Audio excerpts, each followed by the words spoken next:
Topic of the day, when will the Fed start cutting interest rates? Based on what Chair Powell said yesterday at his post-meeting conference, it will not be basically in March, folks. But joining us right now to say when it may be, former Kansas City Fed President Esther George. Good morning to you.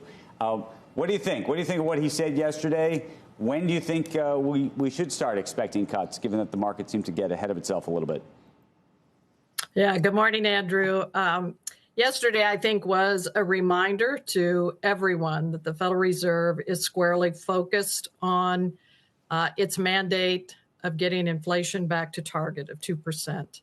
And so after the December press conference, obviously the forecast that showed a series of rate cuts in 2024 set in motion, I think, a growing consensus that would happen sooner rather than later. And I thought the chairman was very clear yesterday that the committee will move on a timeline that involves their being highly confident. And when that happens is hard to tell. So from your vantage point, though, is that an April situation, a March situation? I mean, not a March situation, a May situation? Is that we're just waiting for things to firm up, and so we just want an extra month? We need multiple months? Yeah, so if you listen to the emphasis on, obviously, 6-month averages of inflation are looking very positive. But the committee has a long horizon in terms of thinking about year over year, which is still running higher. So I think when you see the March meeting outcomes, absent any unexpected shocks to the economy, you're going to see a new set of forecasts coming out of this committee. And I think further discussion about the progress they've seen in the months following this meeting.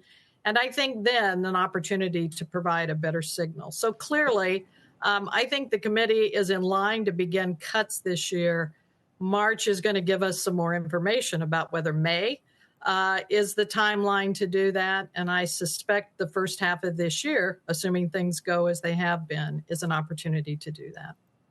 Was this a surprise for you? Because we talked to Roger Ferguson. This was not a surprise to him, but to some degree, seems like it must have been a surprise to the market when I would argue maybe it shouldn't have been. Yeah, I think the surprises come following that December meeting. I think that was taken as a pretty significant signal of cuts coming. And I think as people began to look at 6-month averages, and remember, this is a committee trying to balance going too soon versus too late. Too soon meaning you allow inflation to reignite, you relive the 70s experience, versus too late, meaning you do damage to the economy. And right now, we hear the committee members talking about a soft landing, a path that does no harm. And I think we have to wait and see. That timing is consequential. The chairman said that would be consequential in terms of when they started that cycle.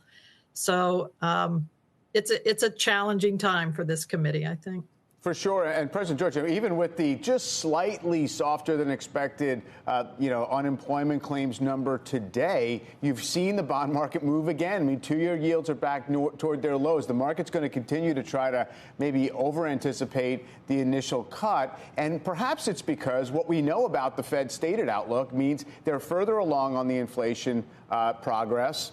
And the economy's held up well. And so they seem like where rates are right now looks increasingly out of step with where we've come for inflation. So I just wonder if you think that eventually just that's the market's logic. Look, we know what they've told us about. We don't want to be too restrictive if inflation's going down. So let's get started. No, I think you've described it exactly right, which is the risk on both sides has been highlighted, the risk of reaccelerating inflation. But the one you noted, which is staying restrictive too long, we know historically has consequences to the economy. And I think when you watch the banking system and you see some of the credit issues being highlighted, you look at asset classes like commercial real estate, it is a reminder of how the policy adjusts and how it affects the economy over the longer term. again, I think the message yesterday was clearly greater confidence, because once we start, it sounds like there will be a series of cuts to follow, and the committee will want to be highly confident in doing that.